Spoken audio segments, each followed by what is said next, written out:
Assalamualaikum warahmatullahi wabarakatuh.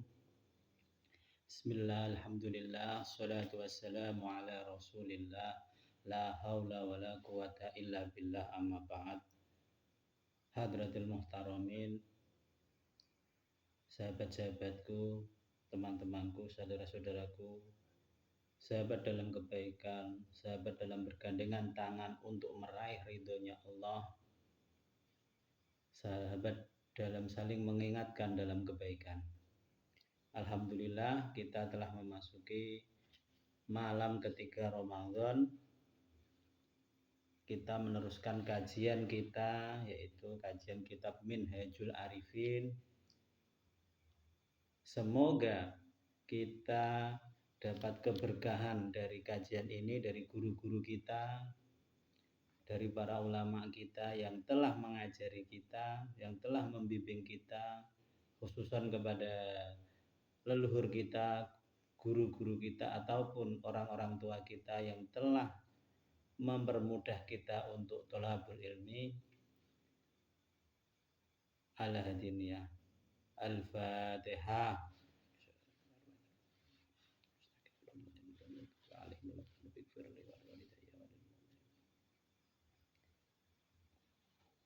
Kemarin kita sudah membahas bab bayanun nahwil muridin, perihal penjelasan menjadi murid atau pencari jalan Allah.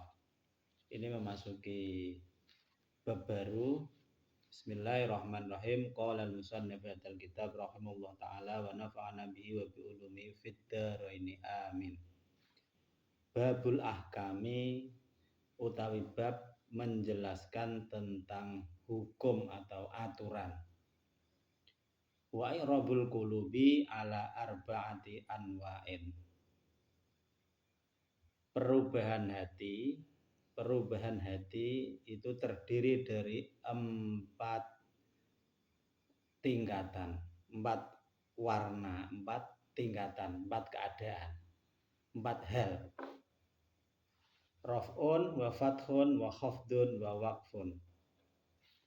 Yang pertama yaitu kondisi hati ketika sedang naik, rofa, meningkat.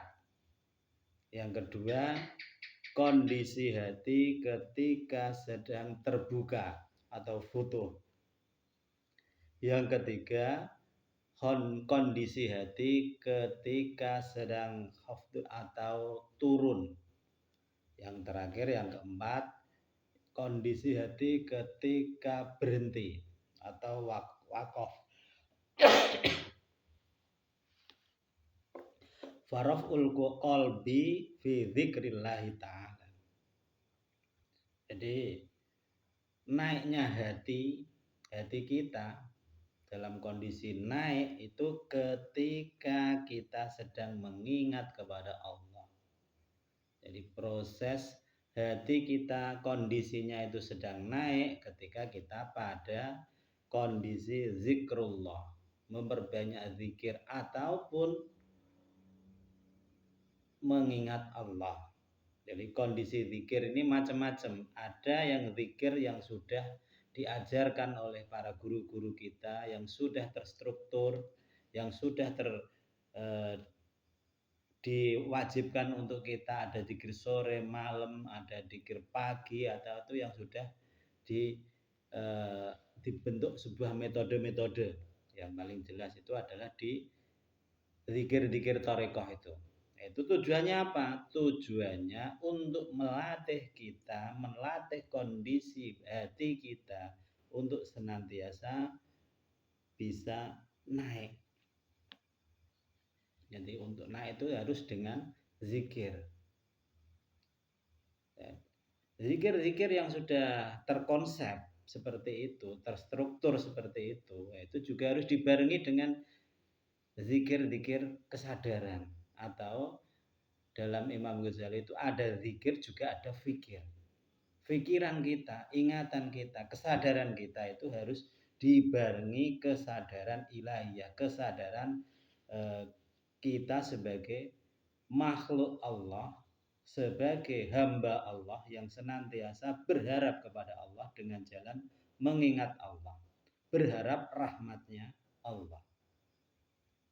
Jadi setiap gerakan kita, setiap aktivitas kita itu harus dibarengi dengan mengingat Allah. Itu yang dimaksud rofa, kondisi naik. Libatkanlah Allah dalam setiap aktivitas kita. Melibatkan Allah dalam setiap aktivitas. Sehingga apa yang dikerjakan hati untuk senantiasa mengingat kepada Allah itu bermanifestasi dalam tiap langkah dan gerakan kita. Kita mungkin sedang di jalan, mungkin sedang bekerja beraktivitas apapun, tapi hati kita itu tetap sibuk dengan Allah. Sehingga yang sebenarnya kita lihat sepertinya itu pekerjaan-pekerjaan duniawi, menyangkul di sawah, tapi hatinya dibarengi kesadaran bahwa kita mencangkul sawah ini ataupun menggarap sawah ini sebagai bentuk pengabdian kita, ubudiyah kita kepada Allah.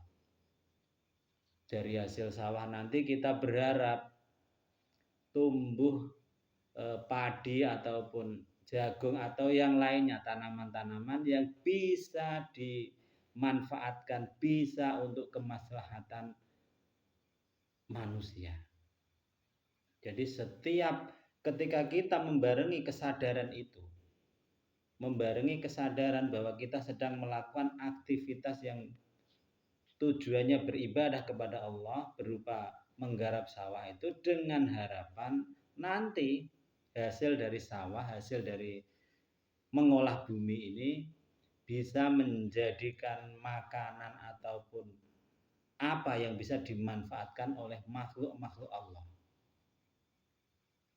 Dan kita seolah-olah kita juga berinvestasi kebaikan.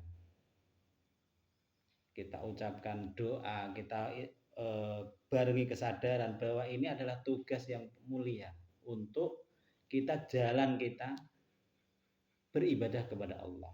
Seorang petani zikirnya ketika beraktivitas di sawah mungkin cangkulnya adalah teribaratkan tasbihnya ataupun sajadahnya. Seorang pejabat, seorang pedagang, mungkin lapak dagangannya itu adalah sebagai musolanya, tempat dia melakukan ritual ibadahnya, mengingat kepada Allah sebagai wiridnya. Nah, ini ketika kita bisa menjaga kondisi-kondisi hati seperti ini kita dikategorikan hati kita itu sedang levelnya naik. Kemudian wafatkul qalbi fi ridho anillahi ta'ala, dan terbukanya hati adalah ketika ridho kepada Allah. Kita ridho dengan segala pemberian Allah, segala ketentuan Allah. Makanya untuk kita itu bisa diridhoi oleh Allah, Allah ridho dengan kita, kita harus ridho dengan semua ketentuannya. Kemarin seperti hari pertama kita sebutkan bahwa ada itu ayat ya. Ya ayatuhan nafsul mutmainnah irji ila rabbiki radiyatan mardiyah. Radiyatan mardiyah. Biar kita dikategorikan sebagai hamba yang mardiyah, yang diridhoi, kita harus menempuh proses berupa ridho dengan semua ketentuan Allah. Semuanya dari Allah. Apapun, walaupun mungkin yang kita dapatkan itu tidak sesuai dengan ekspektasi kita. dengan yang kita harapkan, tapi kita juga harus ridho. Ini ketika kita bisa ridho, belajar ridho dengan semua ketetapan Allah, itu pertanda hati kita sedang terbuka. Dua posisi ini yang harus kita jaga. Membuka hati juga menaikkan hati. Itu harus kita jaga. Wa hafdzul qalbi fistighali bi ghairillah. Nah, ini yang dua ini harus kita benar-benar hindari. Dan turunnya hati, turunnya kondisi hati yaitu ketika terdisibukkan kepada selain Allah. Kita tidak pernah melibatkan Allah dalam kehidupan kita. Itu kondisi hati sedang turun. Maka apa yang harus kita lakukan ketika kita sudah disibukkan dengan selain Allah? Nah, kita harus mencoba menaikkan level hati kita, kondisi hati kita, yaitu harus kita naikkan atau kita buka kembali. Soalnya kalau kita ini kan sering pada kondisi ini ya, kita apa-apa itu ketika kita lupa dengan Allah. Baru ketika kita mengalami kegagalan, mengalami kebuntuan, nah kan baru kita ingat sama Allah. Nah, itu harus kita hindari apapun kondisinya. Kita senang, kita susah, kita sedang apapun, kita harus melibatkan Allah dalam setiap tindakan kita. Wa waqful qalbi fil ghaflati anillah. Ini yang paling repot, matinya atau berhentinya hati itu ketika lalai dari Allah. Kita lalai dari Allah. Ini sudah repot, kita udah lalai, tidak mau mendengarkan nasihat-nasihat agama, tidak mau mendengarkan petuah-petuah ataupun apapun. Nah, ini sudah melalaikan. Ini kondisi yang sangat parah. Ya, semoga kita itu yang dua bisa kita hindari, yang kita jaga adalah yang dua yang atas tadi, yaitu rofa dan fathah. Tapi itu juga kita semua harus belajar, tidak semata-mata. Makanya seorang arifin itu selalu bermain dengan hatinya, menjaga hatinya, meneliti hatinya. Ini saya pada kondisi apa ini? Fa'alamatur raf'i thalathatu asya. Wujudul muwafaqah wa faqdul mukhalafah wa dawamus syauq. Tanda-tandanya hati naik, tanda-tandanya rafa hati atau naiknya hati, selarasnya hati, luhurnya hati itu ada 3. Yang pertama, wujudul muwafaqah, adanya kecocokan, terciptanya keserasian. Itu hati sedang naik, itu adanya keserasian.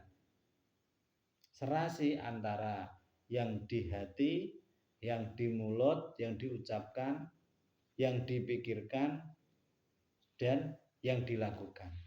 Itu sudah terjadi keserasian. Terus yang kedua, tidak adanya hilangnya perbedaan.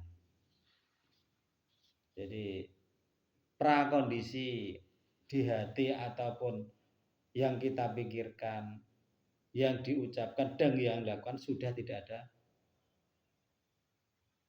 perbedaan. Yang pertama sudah serasi, yang kedua tidak ada pertentangan dalam dirinya. sudah selesai dengan dirinya. Kemudian yang ketiga yaitu munculnya kerinduan yang berkesinambungan. Dia akan merasa rindu dengan Allah, rindu Rasulullah, rindu melakukan kebaikan-kebaikan yang selalu berkesinambungan atau kontinu.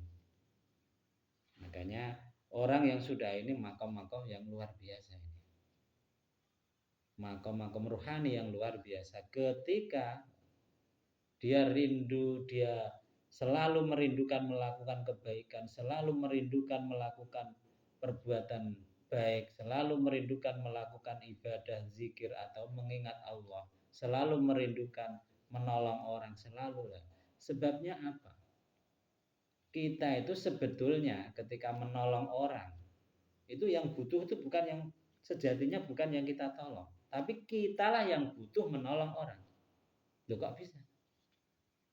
Mungkin orang yang kita tolong itu benar butuh bantuan, tapi kita untuk menjaga hati kita untuk supaya naik meningkat, itu kita butuh untuk melakukan kebaikan berupa menolong orang.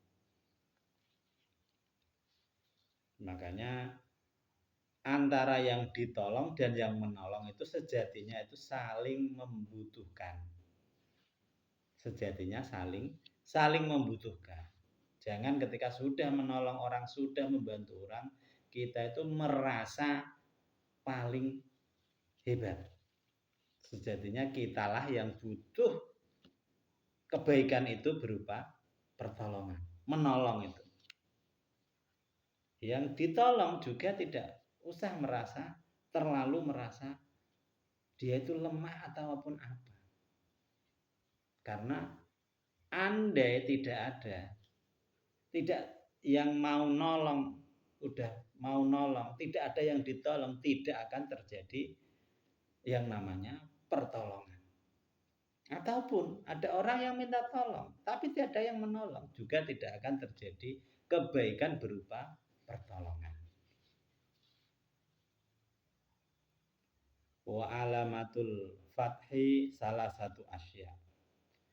Alamat terbukanya hati juga ada 3. Yang pertama, at-tawakkal wasidku wal yakin. Jadi alamat hati sudah terbuka, kondisi hati yang sudah terbuka itu ada 3 juga. Dia akan pasrah kepada Allah, punya tawakal kepada Allah. Tapi tawakal itu juga tidak semerta-merta harus pasrah total. Pasrah tidak ada usaha, tidak. Harus kita melakukan ikhtiar dulu, usaha-usaha dulu. Ketika sudah melakukan kewajiban kita untuk berikhtiar, apapun hasilnya kita tawakalkan kepada Allah. Jadi kadang itu kita salah pengertian ketika ditawakal. Udah ndak usah gini, aku tawakal sama Allah. Ya, salah, itu salah penafsiran.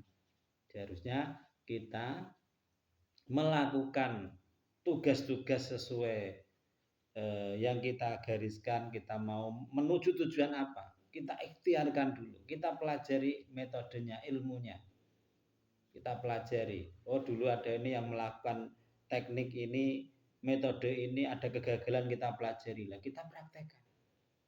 Nah, ketika kita sesuai ilmunya sudah kita praktekkan, ikhtiarnya sudah kita lalui, sudah kita jalani, nah itu hasil akhirnya itu kita pasrahkan kepada Allah. Soalnya kita berikhtiar itu juga adalah ibadah kita kepada Allah. Kemudian orang sidik, jujur. Jadi orang jujur ini makamnya yang kemarin itu tinggi. Makanya sahabat Rasulullah SAW yang paling makam tinggi itu Abu Bakar As-Siddiq, mempunyai gelar As-Siddiq. Benar, jujur pada dirinya sendiri, jujur pada hatinya, pikirannya diajak berpikir jujur, ucapannya jujur, juga tindakannya jujur. Terkadang kita itu masih sering menipu diri kita. Kepengen dilihat apa kita itu kehidupan kamuflase yang kita jalani. Kadang menolong orang, kadang itu kita juga masih terjebak pencitraan supaya saya dianggap baik, saya tak nolong orang. Nah, ini belum kategori jujur. Ya udah, jujur ini saya udah jujur ini tuh. Jujur ini perintah Allah. Kita lakukan kejujuran ini. Dan benar-benar jujur.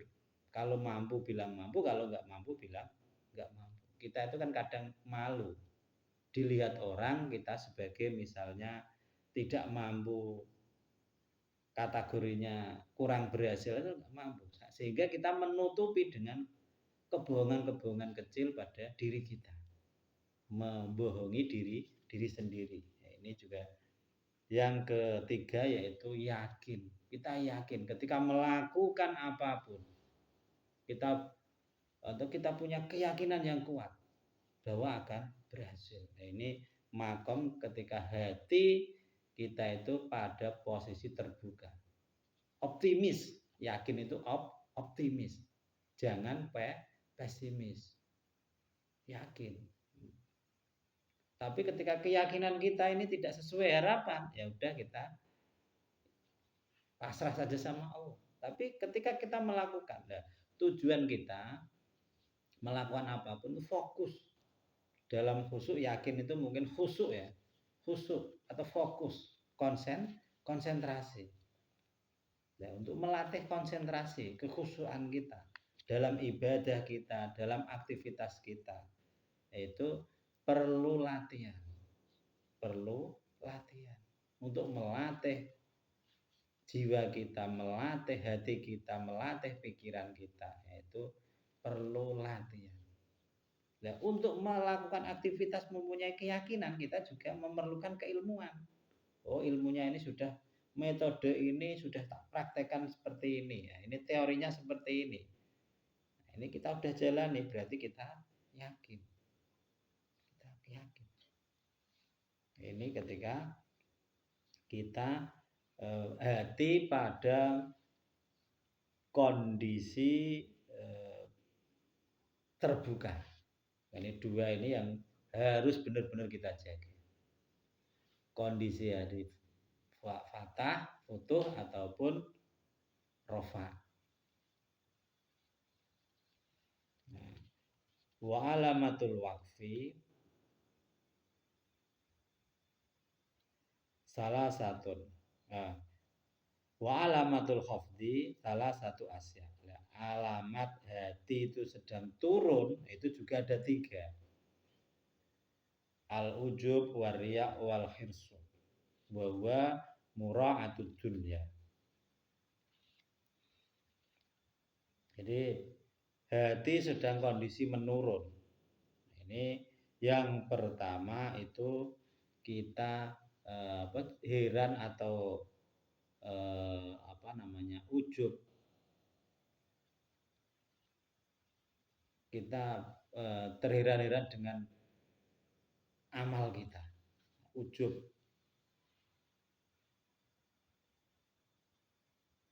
Jadi, wah ini kalau tidak, saya tidak berhasil ini ya, itu tandanya, itu ada tanda-tanda hati sedang down, turun. Kemudian riya, sering pamer. Sering pamer. Wah ini gini-gini, kalau tidak saya ini ya, menampakkan, padahal itu pencitraan. Ya sekarang kita juga harus pandai mensikapi itu antara pamer, riya, dan juga mungkin ini melakukan kebaikan kok dipajang di medsos, dipajang di gini. Misalnya kita itu pamer. Ya tidak juga gitu ya. Soalnya ini berada pada tataran hati.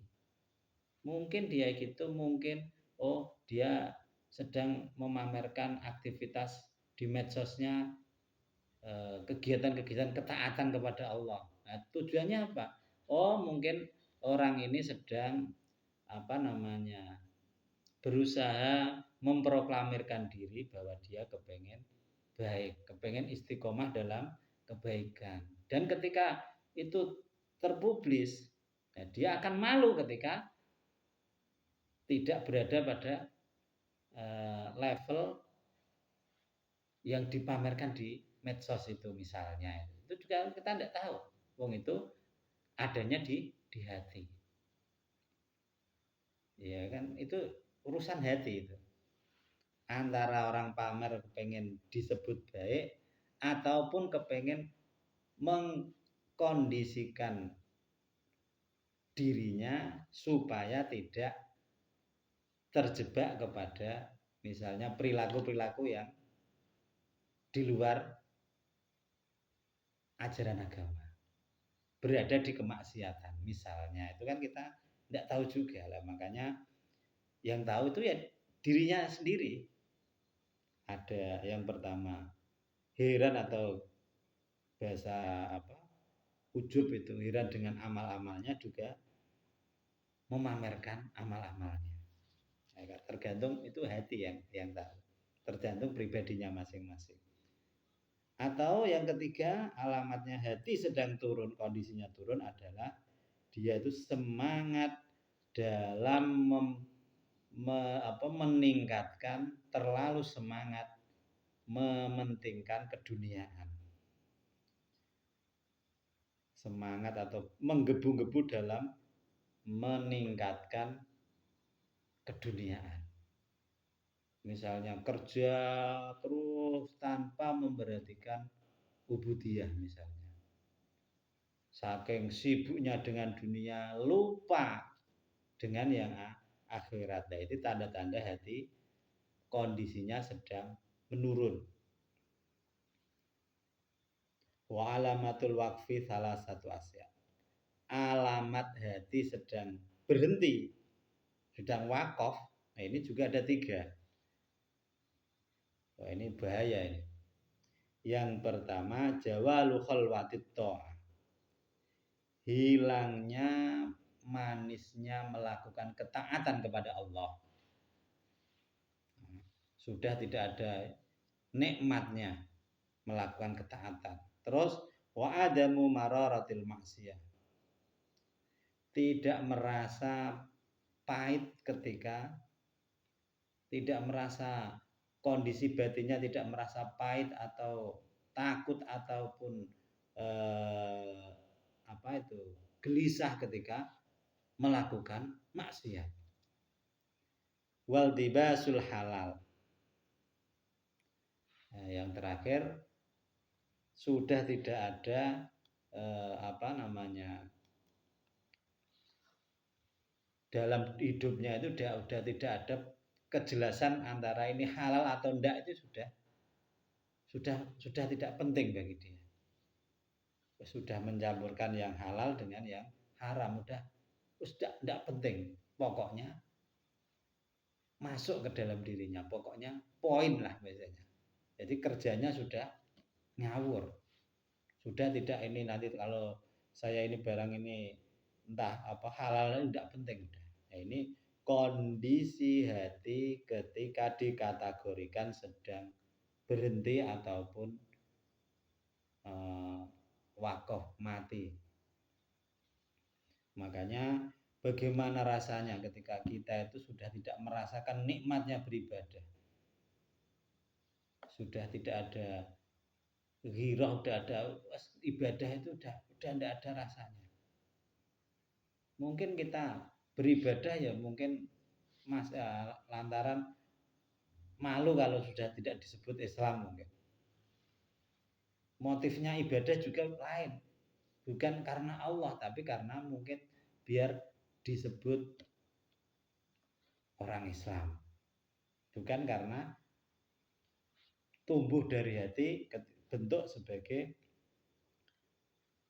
ibadah kepada Allah. Ataupun ketika dia terjebak di maksiat itu fine-fine aja, asik-asik saja, tidak ada penyesalan, tidak dia habis bermaksiat kepada Allah, dia habis itu dia tidak ada penyesalan. wah itu kondisi hati sudah mati.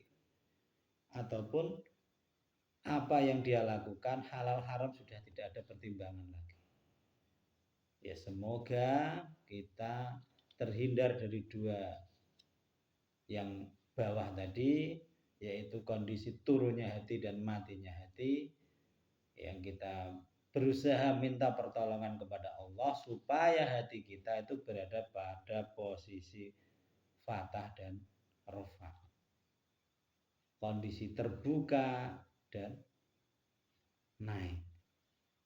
Ya, semoga kita dapat keberkahan dari kajian ini, kita dapat berkah ataupun mendapat share dari ilmunya